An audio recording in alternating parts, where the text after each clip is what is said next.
uma energia que é exercida, né, pelo meio externo sobre o tecido corporal. Isso a gente pode ter alteração tanto na estrutura, como também estrutura fisiológica no indivíduo. Por exemplo, um paciente que é vítima de atropelamento, né? Então ele estava lá caminhando e um veículo, né, em alta velocidade atinge esse indivíduo. Vai puxar tapete, vai puxar. Alterações fisiológicas que serão, então, nocivos aí a esse indivíduo. Outro autor também traz que o trauma é uma permutação de energia entre dois corpos, né? Então, onde um deles pode ser uma pessoa, e com isso pode desenvolver lesões também. Quando a gente fala em causas externas, envolve todos esses eventos que que estão relacionados ao trauma, como acidente de trânsito, trabalho, quedas, envenenamentos, afogamentos, ferimentos, fraturas, complicações, violências e também causas intencionais. Agora, recentemente, eu recebi aqui numa notificação do jornal NH, aí, para quem é de Novo Hamburgo, eu até não achei a reportagem, aqui está, em videochamada, homem põe faca no pescoço da filha de 4 anos e ameaça matá-la. Então, é uma reportagem que saiu agora, um pouquinho antes da gente iniciar a aula. Então, imaginem aí que situação, né? Muitas vezes, nós, como profissionais de atendimento de emergência, a gente está lá na linha de frente atendendo diretamente esses pacientes, essas vítimas, né?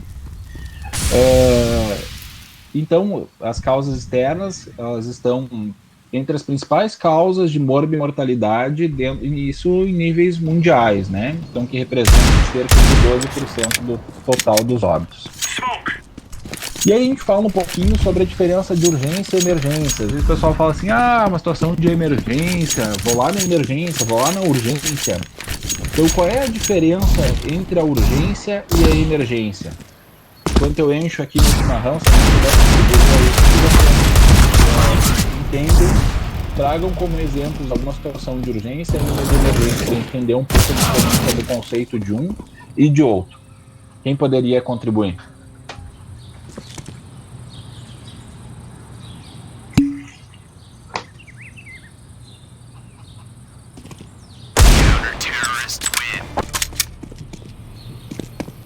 Bem, Graciela, a urgência ela pode esperar um pouco, né? Desde que a situação, desde que o atendimento esteja sendo providenciado para esse paciente.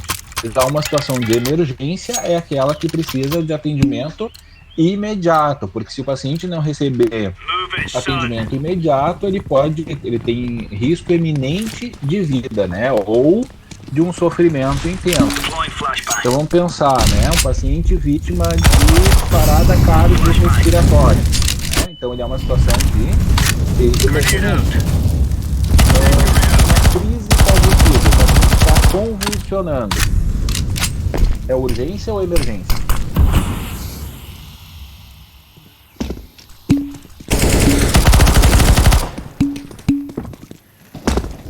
Muito bem, emergência. Está convulsionando, ele tem suas funções vitais, suas condições ameaçadas. Por exemplo, ele está convulsionando, ele pode entrar em mal convulsivo, necessidade de abordagem de via aérea, né? Então ele tem suas funções fisiológicas ameaçadas durante a crise convulsiva. Então é uma situação de emergência.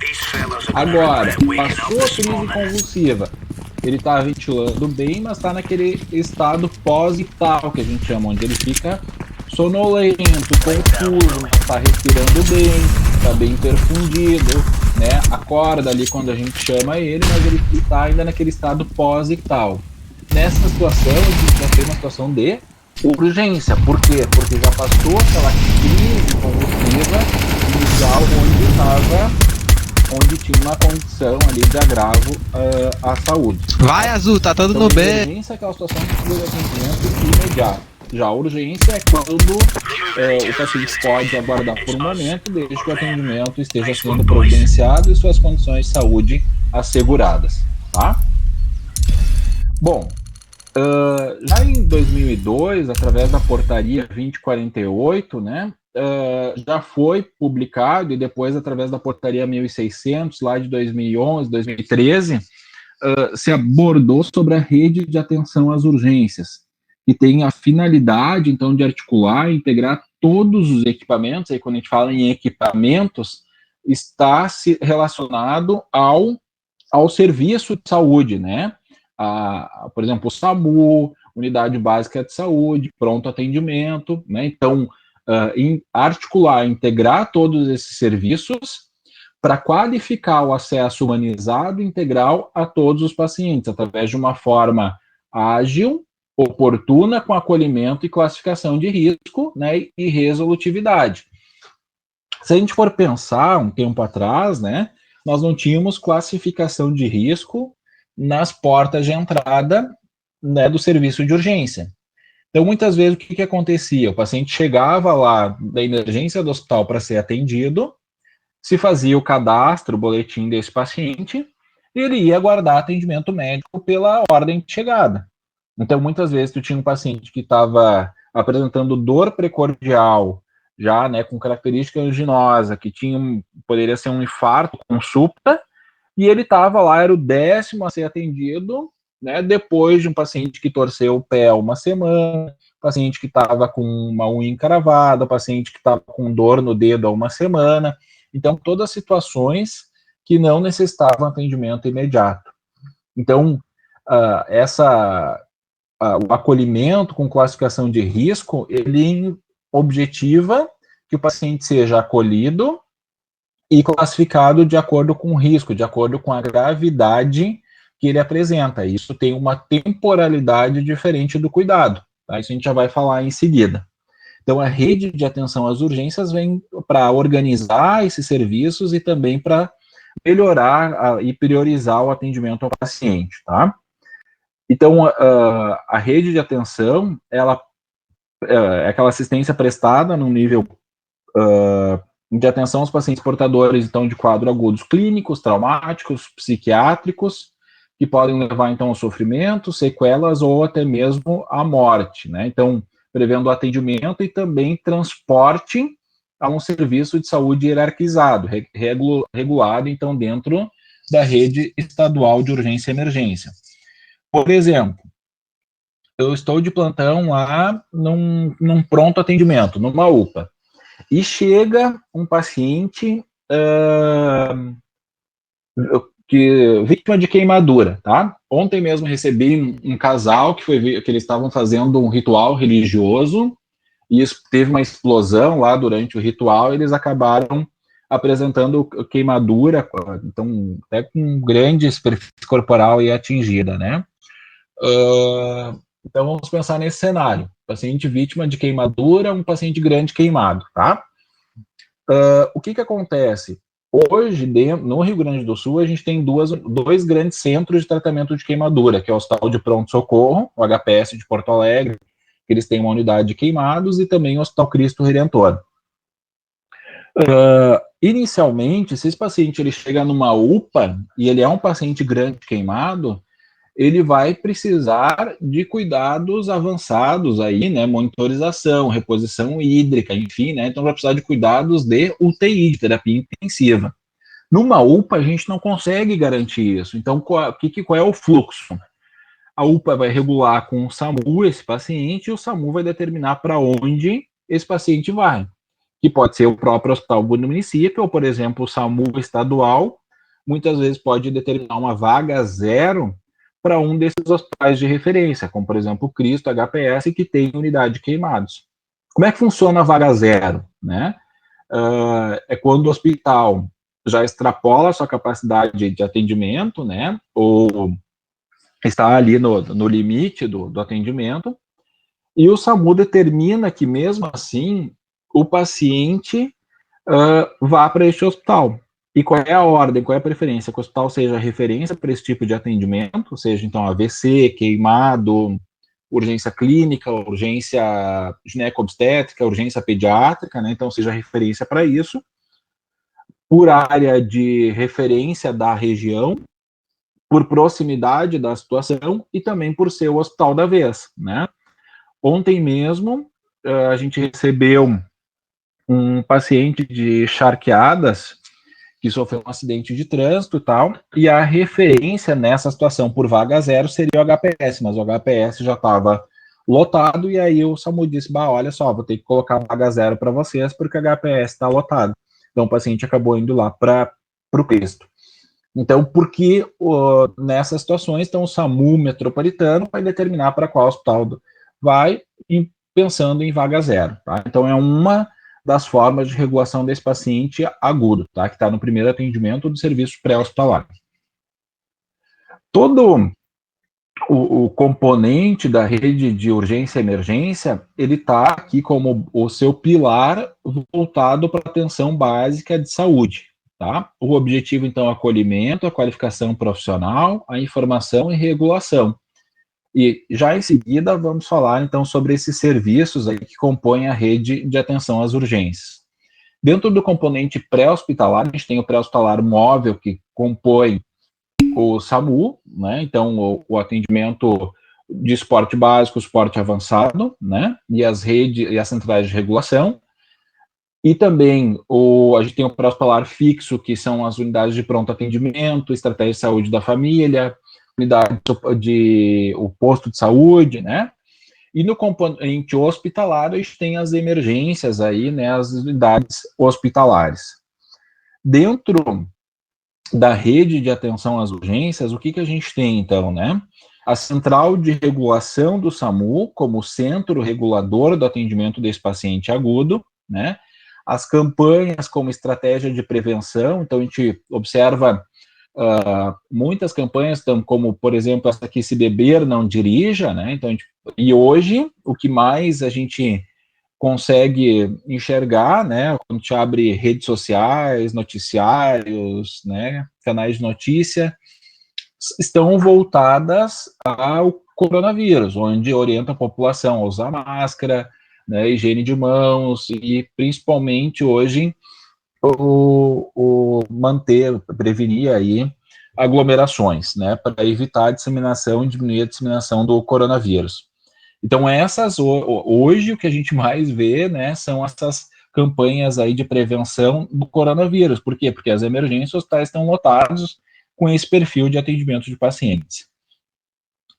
Temos aqui a unidade básica de saúde, a unidade de saúde com sala de estabilização, a portaria que regula as UPAs, também fala tanto em UPA 24 horas, então unidade de pronto atendimento, como também salas de estabilizações, né, onde, por exemplo, o SAMU, né, através do 192 ali, pode ser acionado e parar em alguma sala de estabilização para o atendimento inicial desse paciente, estabilizar e depois remover, então, a um hospital de referência. Temos, então, dentro da estrutura hospitalar, a emergências especializadas ali com unidade de AVC, né, para atendimento ao paciente com AVC isquêmico, né, AVC agudo, ou também a unidade cardiovascular para dar conta de atender os pacientes com infarto agudo, com acesso também a leito monitorado e também reperfusão, seja reperfusão química, né, reperfusão medicamentosa, ou padrão ouro, que seria angioplastia. A gente vai falar sobre isso lá na aula de síndrome coronariana aguda. Então, a gente vai entender um pouquinho como funciona o infarto, a diferença ali do com supra, sem supra, e qual seria o padrão ouro para esse atendimento. Então, unidade de terapia intensiva para doentes críticos e também enfermaria de doentes crônicos.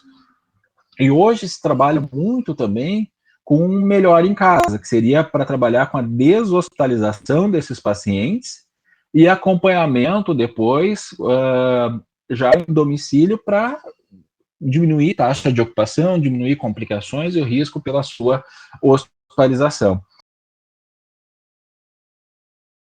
De regulação. Acho que a minha internet travou um pouquinho aí. O Ivan perguntou quais os critérios o paciente deve apresentar para ser solicitada a vaga zero. Normalmente, o critério que se utiliza é que aquele serviço em que tu está atendendo, primeiro tu tem que ser regulado pelo SAMU, né? O teu município tem que ter o serviço de atendimento móvel de urgência, que hoje a maior parte dos municípios tem cobertura, né? Outra situação seria o teu município, o teu serviço não ter condições de dar atendimento para esse paciente, na situação que ele está apresentando. Também ter a negativa, então, de hospitais, né, para oferecer o atendimento para esse paciente, e aí o SAMU vai regular para qual seja o hospital da vez, tá? Então, esses normalmente são os critérios. A vaga zero, Marisete, é quando o SAMU, por exemplo, tá? Tu tem um paciente na tua unidade do teu serviço e tu não tem, vamos pensar na situação do queimado, tá? Que era o exemplo de antes. E tu trabalha num hospital de baixa complexidade, vamos pensar que a gente está num hospital aqui de uma cidade do interior. E não temos condições de dar atendimento para esse paciente, porque ele precisa de um leito de UTI e de cuidado especializado no hospital de queimados. E aí tu vai entrar em contato com o hospital A e eles vão te dizer, o hospital está lotado, não tem condições. Tu vai ligar para o hospital B, eles vão dizer, olha só, eu tô com o hospital lotado, não tem condições. Tu vai ligar para um outro hospital que seja próximo da tua região, que seja referência para cuidados críticos, e aí eles vão dizer, eu tô com a UTI lotada, não tem condições de receber. Então, aí o médico aí vai entrar em contato com a central de regulação do SAMU e vai dizer, eu estou com um paciente aqui, grande queimado, precisa de leite UTI, eu estou no hospital de baixa complexidade, já liguei para tais e tais locais e ninguém tem condições de receber, eu preciso da ajuda aí do SAMU. E aí eles vão determinar, então eles vão regular para qual é o hospital referência e o hospital da vez. E aí vão determinar a vaga zero, ou seja, o hospital não pode se recusar a receber esse paciente, porque eles estão determinando através de vaga zero, que esse paciente vá para determinada instituição. Por isso que chama vaga zero, que independente se o hospital está lotado ou não, o SAMU vai determinar que vai para esse lugar e pronto. Tá? Tem várias discussões sobre isso, né, pessoal? Porque muitas vezes tu tá com a emergência lá lotada, tu não tem mais onde receber e mesmo assim o SAMU determina. Por quê? Porque também pensando em pré-hospitalar, dentro da ambulância tu não tem condições de estabilizar um paciente por muito tempo, vai acabar o oxigênio, vão acabar as medicações, né? Então tu precisa encaminhar esse paciente para algum lugar.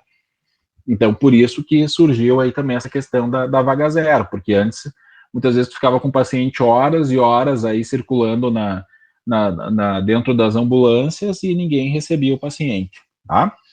Bom, tudo isso, todo esse paciente agudo, ele é regulado, ou seja, ele precisa ter uma determinação de atendimento para onde ele vai.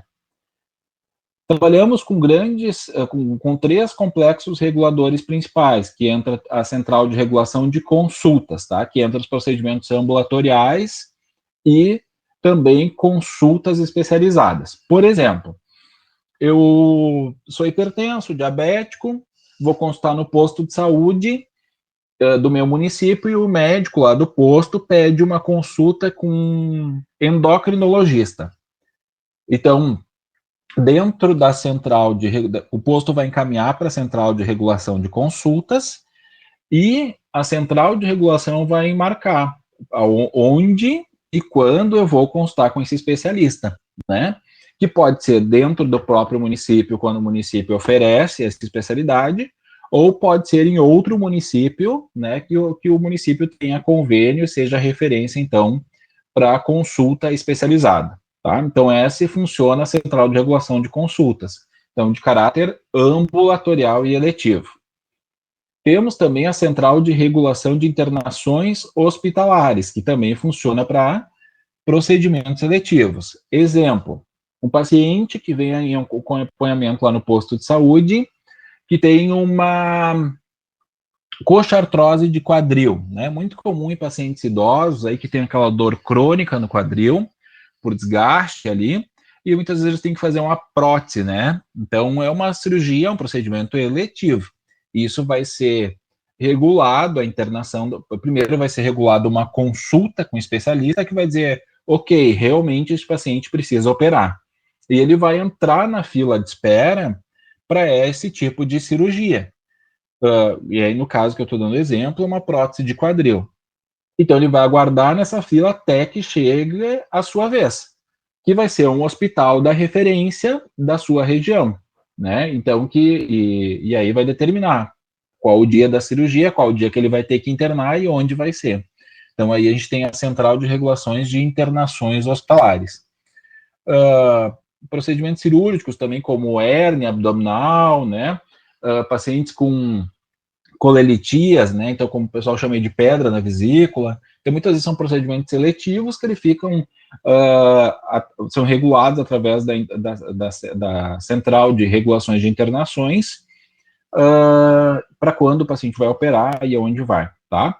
Isso tudo gera um número de regulação, que depois lá para poder pagar, porque alguém tem que pagar a conta, né? Então, por isso também precisa ser regulado. E a ideia de regular é também que se evitem aqueles fura-filas, né? Daqui a pouco conheço alguém, enfim, né, passa esse paciente na frente.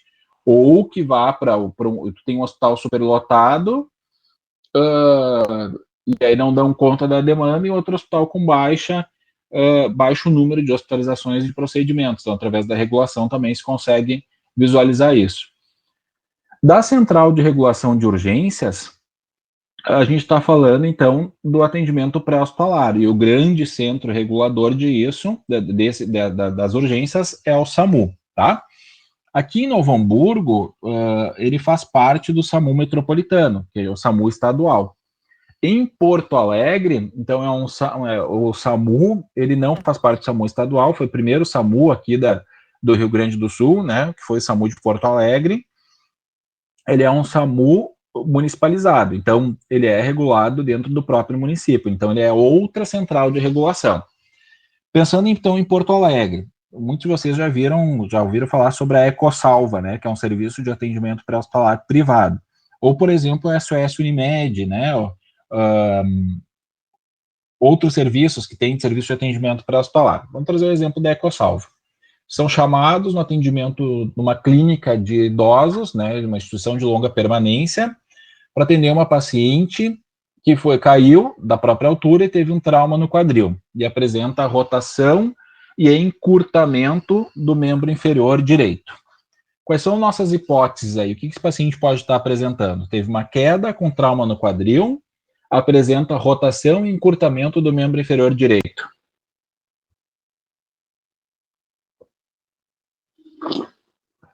Quais são nossas hipóteses aí? O que esse paciente precisa? Ele pode ficar em casa?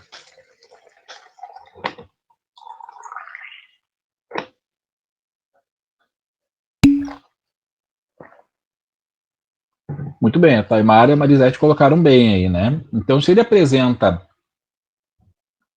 uma situação de trauma ali, apresenta membro inferior, deformidade, né? Então, rotação e encurtamento. Isso é muito característico em pacientes com fratura de fêmur, tanto fratura trocantérica como fratura de colo de fêmur, que apresenta ali rotação e encurtamento do lado acometido. Esses pacientes eles não podem ficar em casa, eles precisam serem regulados para um hospital para receber atendimento especializado, né, para o serviço de traumato-ortopedia, e muitas vezes tem indicação cirúrgica, eles têm que operar para corrigir aí essa fratura, né? Então, pensando lá no exemplo da EcoSalva, tá? A EcoSalva vai atender esse paciente, porque a clínica nessa instituição tem convênio com esse serviço, que é uma pré-hospitalar privado, e identificar a situação que o paciente precisa internar, né? Precisa de um atendimento hospitalar. O que a equipe que está atendendo esse paciente do serviço pré-hospitalar privado vai fazer? Eles não vão ligar direto para o hospital, para regular para onde o paciente vai. Eles vão ligar para o SAMU, para a central de regulação do SAMU, para dizer, olha, eu tenho um paciente que foi queda, que tem trauma, suspeita de fratura de fêmur. E aí o SAMU, né, a central de regulação do SAMU, vai determinar para onde esse paciente vai ser removido, qual vai ser o hospital da vez, né? E com isso vai gerar um número de protocolo, um número de regulação pelo SAMU.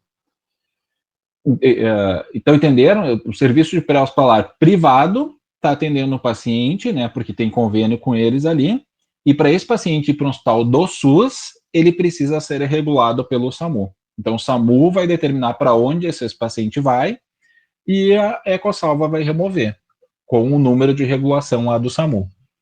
Se for o paciente atendido pelo próprio SAMU, da mesma forma, a equipe vai regular com a central de regulação, e a central de regulação vai determinar para onde vai esse paciente, tá? Então, o paciente agudo, ele também é regulado. Hoje também tem o sistema de gerente, né? Que é um sistema onde os pacientes que necessitam transferência, então, para regular também internações hospitalares ou também consultas especializadas, que é um sistema que é utilizado no estado para regular esses pacientes. Então, por exemplo, tem um paciente que tem um tumor intracerebral, aqui no hospital que eu trabalho, ele precisa de um hospital especializado. A equipe aqui, o núcleo interno de regulação, o NIR, vai cadastrar esse paciente no gerente, e os hospitais que são referência, no momento que tiver disponibilidade de receber esse paciente, vai lá liberar a vinda desse paciente para internar, tá? Bom, falando um pouco do acolhimento e classificação de risco, qual é o objetivo para esse paciente, né? Primeiro, a ideia é que a classificação de risco seja feita já no momento o paciente foi cadastrado no hospital, que já faça imediatamente a classificação de risco. Ou que se fosse feito primeiro ali a recepção, o acolhimento e a classificação de risco, para já identificar aquele paciente que chega numa situação de urgência e emergência na chegada, para que ele não fique esperando também com uma condição ameaçadora à vida até que chega ao momento da sua classificação. Então, já avaliar esse paciente na chegada com cuidado humanizado, tá? Outra forma é descongestionar a unidade de emergência ambulatório, direcionando o paciente para o local certo, né, para atendimento médico. A ideia é também reduzir o tempo de atendimento para aqueles pacientes com maior gravidade, determinar a área de atendimento para esse paciente, porque a emergência, né, em alguns serviços, ela é separada por áreas de atendimento, porque cada gravidade tem sua tipologia assistencial, equipamentos diferentes, recursos humanos diferentes e um tempo diferente de atendimento, né? Então, por exemplo, o paciente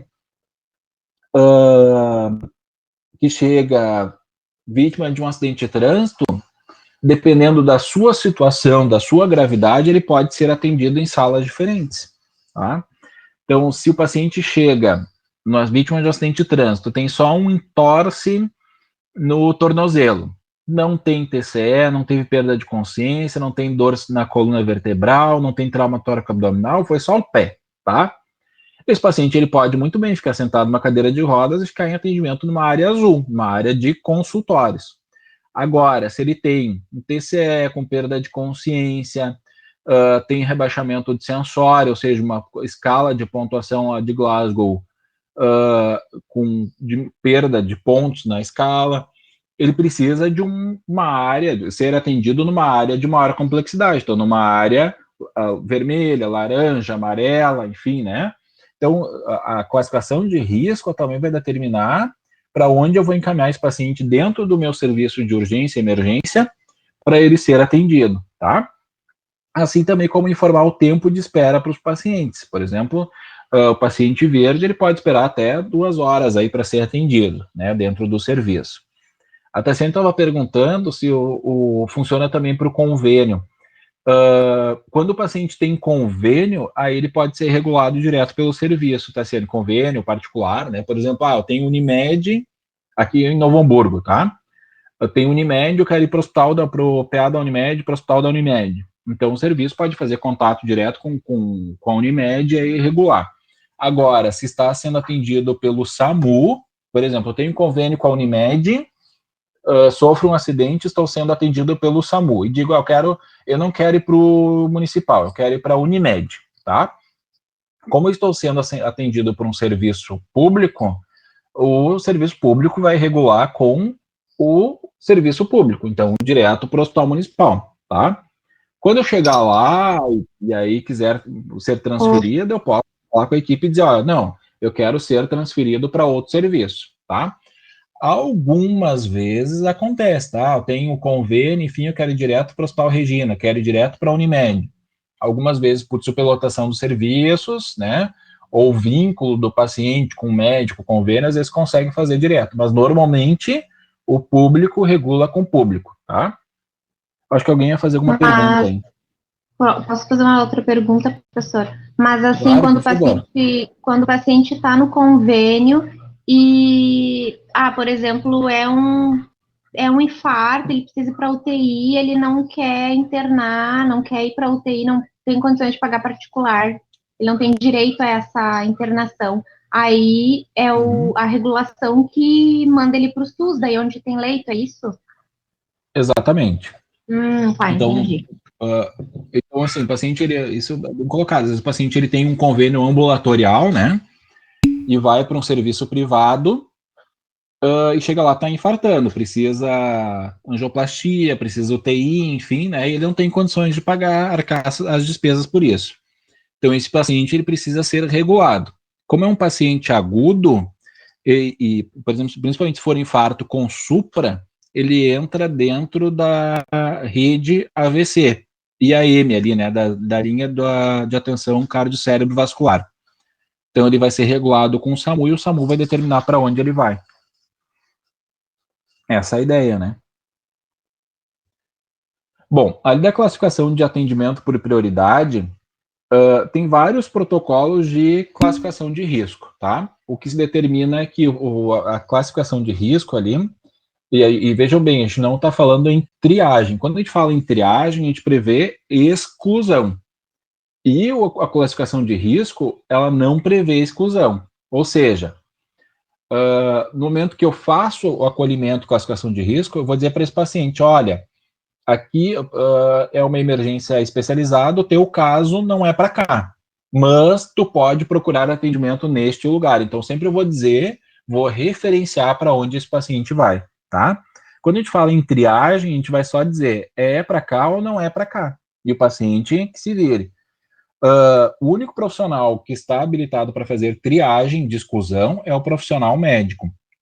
E não é o médico que está na linha de frente na classificação de risco. Normalmente quem está, né, são os profissionais aí, enfermeiros, aplicando aí os protocolos de classificação e de triagem, de classificação de risco, não de triagem.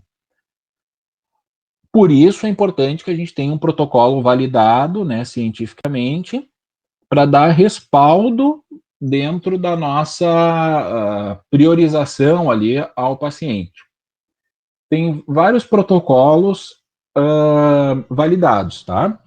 O ideal é aquele protocolo que trabalha em 5 níveis, ou seja, o vermelho, o laranja, o amarelo, o verde e o azul, tá? Então, em 5 níveis. O protocolo do Ministério da Saúde, ele trabalha em 4 níveis, ele não tem a prioridade laranja. Só que se a gente for pensar, tem muita diferença aqui entre o vermelho e o amarelo, né? Então, por isso que a gente tem aqui a prioridade laranja em muitos dos protocolos. Mas, lógico, a gente vai trabalhar com aquele protocolo validado e que é utilizado na instituição. Muitos serviços, grande parte dos serviços, usam um protocolo de Manchester. Para mim, existe o Grupo Brasileiro de Classificação de Risco, que é um grupo habilitado para aplicar o curso do Manchester, né, e habilitar o profissional para que ele possa fazer a classificação, utilizando o protocolo de Manchester. Dá para fazer também no formato online, então quem tiver interesse em fazer pode acessar o site, né, do Grupo Brasileiro de Classificação de Riscos e consegue lá se cadastrar e fazer o curso no formato online, o curso do Manchester, tá? Dentro da prioridade do atendimento, então, ele pode ser classificado como vermelho, que é emergência, ele tem que ser atendido imediatamente.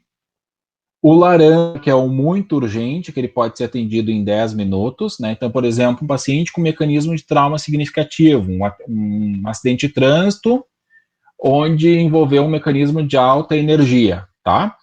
Pode ser classificado como amarelo, que é urgente, onde ele pode ser atendido em até 60 minutos, por exemplo, um paciente com dor moderada. O verde, que é o pouco urgente, que é 120 minutos, e o não urgente, que é o azul, que pode ser atendido em até 240 minutos. Muitas vezes esse paciente aqui é o azul, é o que é referenciado para a rede, lá para a unidade básica de saúde, tá? Então, dentro dessas cores, a gente tem a prioridade do atendimento.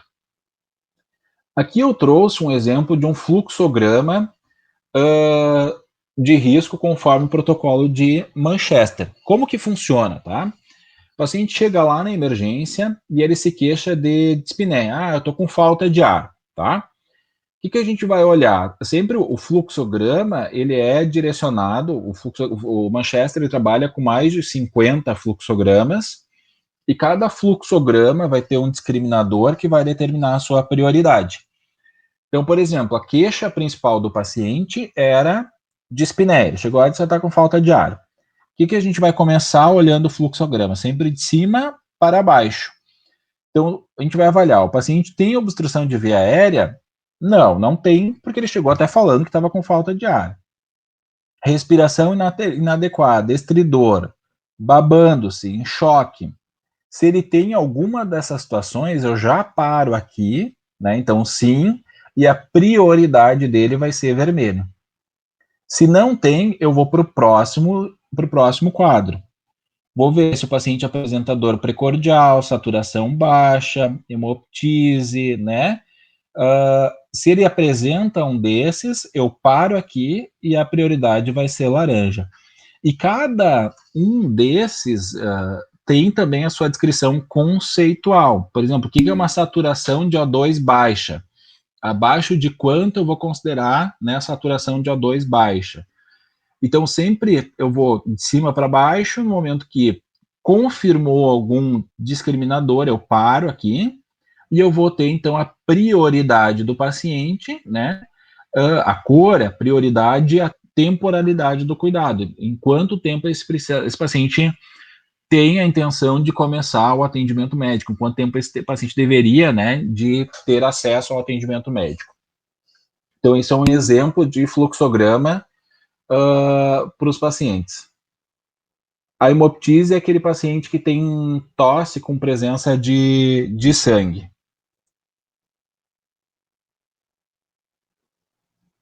E a PFE é uma prova de função expiratória que é utilizado principalmente em urgências clínicas.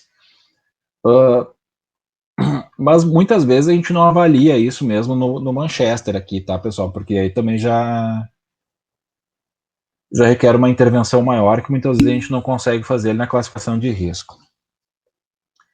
Bom, identificando a prioridade do paciente, ele pode ser redirecionado para diferentes áreas assistenciais. Por quê? Porque eu posso ter sítios assistenciais, processos de trabalho, fluxos e resultados diferentes. Lembrando daquela situação lá do entorse no pé do paciente que está na área de consultório. Ele vai precisar acesso ao raio-x e um especialista que é o traumato-ortopedista. Então, ele tem menor demanda, menor necessidade de recursos, tanto de tecnologia como também de profissionais. Agora, se eu tenho um paciente com traumatismo crânioencefálico grave, com rebaixamento de sensório, que precisa ser entubado, que apresenta choque hipovolêmico, necessita de reposição, transfusão sanguínea, posteriormente bloco cirúrgico, ele precisa estar numa área de maior gravidade, onde eu tenho processos de trabalho mais definidos aí, mais um quantitativo de profissionais maior, né? Então, e diferentes resultados. Então, eu tenho diferentes metas ali, diferentes temporalidades do cuidado, acesso a esses pacientes, tá? Então, isso a gente também tem que pensar ali na classificação de risco. Dentro do atendimento pré-hospitalar, qual é o objetivo de atenção para esses pacientes? Primeiro, reconhecer a gravidade da situação. Então, muitas vezes eu digo assim, olhar o jeitão do paciente, né? Às vezes a gente olha para a situação, quem trabalha já no pré-hospitalar consegue dar sua opinião também, né? Às vezes concorda comigo. Às vezes a gente está chegando com a ambulância para atender um acidente, um cenário, e a gente diz, é grave, né? Por quê? Porque a gente já consegue olhar a cinemática do trauma, a situação da vítima e identificar se tem maior gravidade ou menor gravidade, tá? Vamos pensar numa situação. A gente está deslocando para atender um acidente de trânsito, um atropelamento. Quando a gente chega lá, a vítima está deitada no solo, em decúbito ventral, ou seja, de barriga para baixo, né? e não se mexe. O que a gente vai pensar? Poxa, realmente é grave. Por quê? Porque a maior parte das pessoas não fica no chão, a não ser que alguém lá imobilize e oriente para ficar deitada, aguardando o serviço pré-hospitalar. E principalmente em decúbito ventral, ou seja, de barriga para baixo, né? Então, se a pessoa está assim, é porque a gente pode entender que é uma situação de maior gravidade. Agora a gente está chegando, a gente já vê que não tem ninguém deitado e que o paciente está falando no telefone. Né? A gente vai pensar, ixi, né? Isso aí já tá bem, já tá até ligando lá para os parentes, avisando que sofreu um acidente, né? Então não é, a gente pode chegar tranquilo na abordagem dessa cena, porque provavelmente não vai ter obstrução de via aérea, vai estar ventilando bem, né? Então isso, a partir do reconhecimento da gravidade, a gente vai trabalhar com gestos básicos de manutenção à vida. Na aula de atendimento inicial, a gente vai abordar isso e vai falar sobre o XABCDE, onde a gente vai trabalhar por aquelas prioridades. O que mata primeiro o paciente? Que é a hemorragia exsanguinante, a obstrução de via aérea, a ventilação inadequada, o choque, a disfunção neurológica. Então, sempre trabalhando nesta prioridade, mantendo, através dessa sequência lógica no atendimento inicial, técnicas, procedimentos básicos que vão manter ali as funções fisiológicas do paciente, as funções vitais, a respiração e a circulação, tá? A ideia também do pré-hospitalar é assegurar um tratamento rápido e definitivo. Tem 2 modelos de atendimento pré-hospitalar, tá? E até existem 2 cursos que são voltados para o atendimento pré-hospitalar, que é o PHTLS e também tem o ITLS. O PHTLS está muito voltado lá para o modelo francês, onde fala da gente atender o paciente, ter as intervenções limitadas na cena e encaminhar logo para um centro de trauma, para um hospital referência. Já o outro, ele fala em a gente ainda fazer algumas intervenções maiores na cena e posteriormente deslocar esse paciente para o hospital. Qual é a ideia, né? A gente não ficar fazendo muita manobra heróica, perder tempo aí, fazendo procedimentos que não vão fazer diferença na vida desse paciente no pré-hospitalar. Então, deixa para procedimentos que não são necessários no momento no APH, que sejam realizados lá no intra-hospitalar, tá? Qual é o objetivo disso? Permitir o retorno da vítima à sociedade como elemento produtivo. Que a pessoa tenha o mínimo de sequelas possível, que consiga continuar trabalhando, continuar sustentando a família, fazendo sua atividade que já fazia anteriormente, tá? Dentro do atendimento pré-hospitalar móvel, que aí envolve o atendimento, o SAMU, né?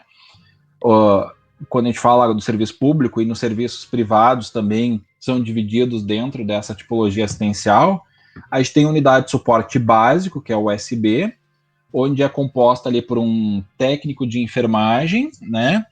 E por um condutor. Alguns serviços, isso é o que prevê a legislação, tá, pessoal? Alguns outros serviços prevêem também enfermeiro, prevêem 2 técnicos de enfermagem na USB, mas não é a realidade, tá? A grande realidade é um condutor e um técnico de enfermagem na unidade de suporte básico. Já a unidade de suporte avançado, então ela é composta por um condutor, pelo médico e também por um enfermeiro. Então ela tem equipamentos diferentes, né? Tem respirador, monitor, desfibrilador, bomba de infusão, material de via aérea, então para intubação, estabilização desse paciente. Então já tem recursos mais avançados para manutenção da vida desse paciente. E temos também as centrais de regulação, que vão regular o atendimento para esse paciente e determinar qual o serviço que vai ser deslocado. Se o paciente precisa menos recurso, o caso é menos grave, quem vai deslocar para esse atendimento é a unidade de suporte básico. Se o paciente precisa de mais recursos, quem vai deslocar para esse atendimento é a unidade de suporte avançado. Tá? Dentro da portaria 2048, temos diferentes aí do tipo da ambulância, que pode ser aquela só para transporte de pacientes de baixa complexidade, que aí não tem material nenhum aí, né, porque o paciente não pode apresentar nenhum risco, né. A de suporte básico, ambulância de resgate, que entra a ambulância dos bombeiros, de suporte avançado, que é tipo D, e também temos as aeronaves de transporte aeromédico, as embarcações, né, onde tem a área aí de marítima ou fluvial, e também os veículos de intervenção rápida, que entram também as MTs, as motos aí que servem para deslocar, tá?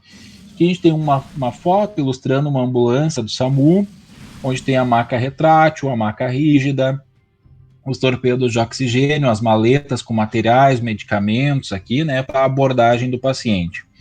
Que já mostra uma outra ambulância, então maletas aqui de medicações e materiais, torpedo de oxigênio, os cones de sinalização. O que é importante sempre é manter os dispositivos dentro da viatura adequadamente acomodados e fixados, porque durante o transporte isso pode cair sobre o paciente, todo mundo sempre usando o cinto de segurança, né? Porque, por vezes, a ambulância precisa de fazer uma frenagem brusca ou pode até mesmo se envolver num acidente.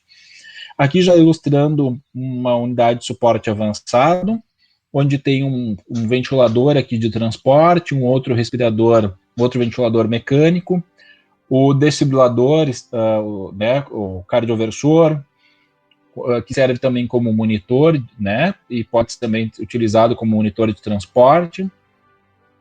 Dentro da unidade avançada também temos kits de drenagem torácica, toracotomia, kit de parto, então outros materiais aí de procedimentos mais invasivos, tá? Bom, eu tinha separado alguns vídeos para mostrar para vocês, então eu já quero mostrar aqui antes da gente dar continuidade.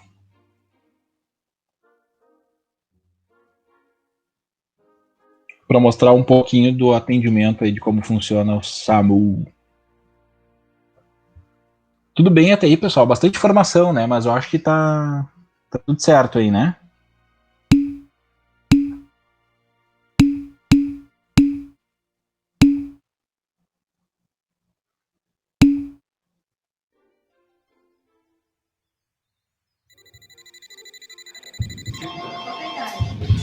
SAMU, qual a urgência? Qual é a cidade? Baixa do Taquara, isso.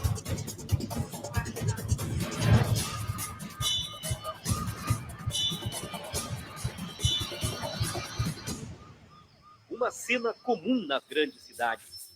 Uma corrida contra o tempo para salvar uma vida ou vidas.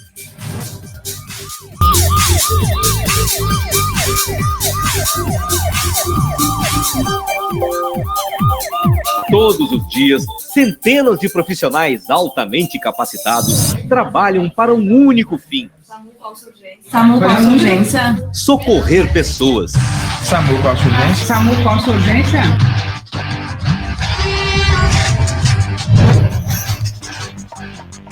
Mais de 3.000 profissionais atuam hoje no SAMU. A central de atendimento atualmente possui um espaço projetado para 12 telefonistas, 10 médicos reguladores, 3 radiooperadores e um enfermeiro plantonista.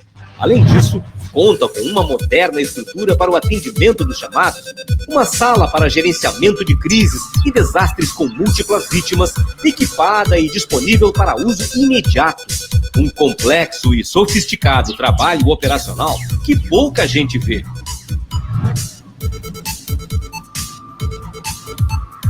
Hoje, o SAMU estadual está mais ágil e moderno e conta com uma infraestrutura computacional de última geração. A central de regulação é gerenciada por um conjunto de softwares que compõem o sistema de atendimento pré-hospitalar.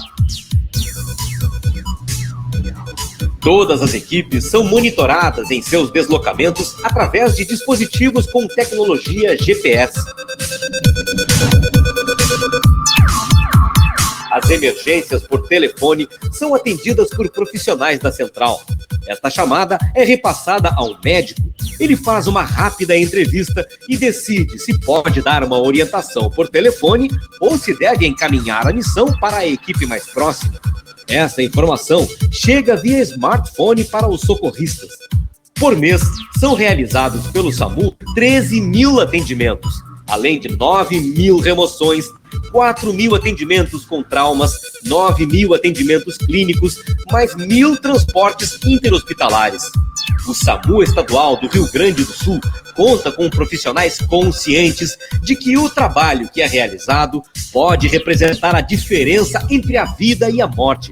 Ao aliar profissionalismo, dedicação e tecnologia, o SAMU Estadual do Rio Grande do Sul salva centenas de vidas todos os dias. Além de ser o maior SAMU do Brasil em quantidade de recursos, é também referência em tecnologia e qualidade de atendimento.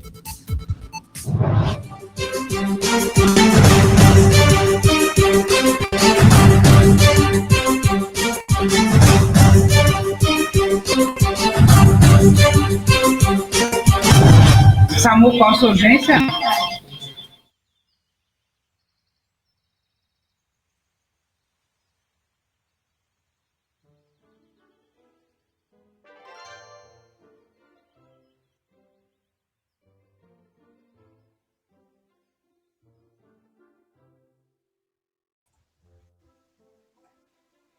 Pera aí, galera. Só um pouquinho, só parar o vídeo.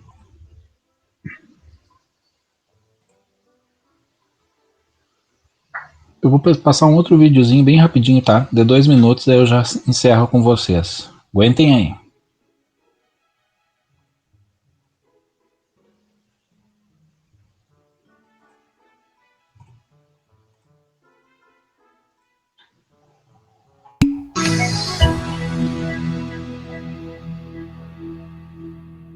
No final de 2010, a política estadual de urgência e emergência foi regulamentada através de resolução da Secretaria de Estado de Saúde de Minas Gerais. Assim, foram aprovadas as normas gerais para a implantação das redes regionais de urgência e emergência. O projeto consiste na implementação das redes macro-regionais de urgência e emergência, visando o atendimento em tempo local apropriado, tendo em mente a redução de mortes e sequelas que possam ser evitadas. O sucesso na implantação da rede de urgência e emergência requer a participação de várias instituições. É de fundamental importância o envolvimento das secretarias municipais de saúde, da Secretaria de Estado de Saúde, do Consórcio Público, do Corpo de Bombeiros, da Polícia Militar, da Polícia Rodoviária Federal e Estadual e do COSEMS.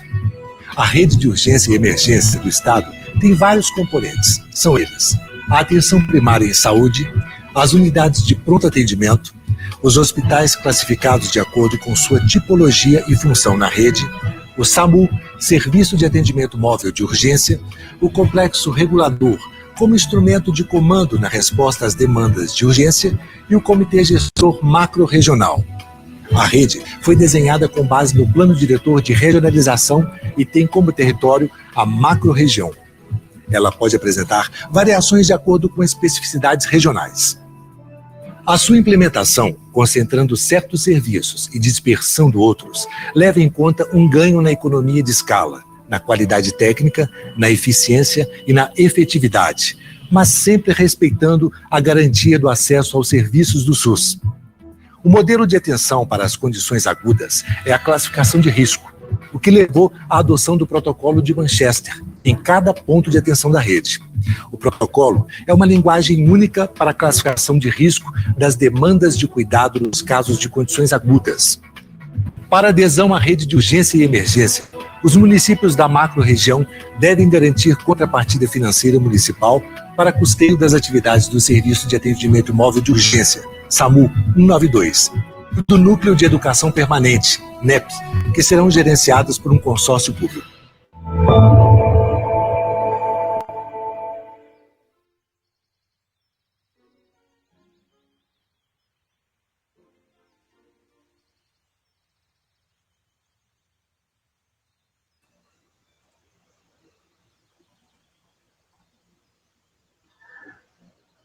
Muito bem, turma.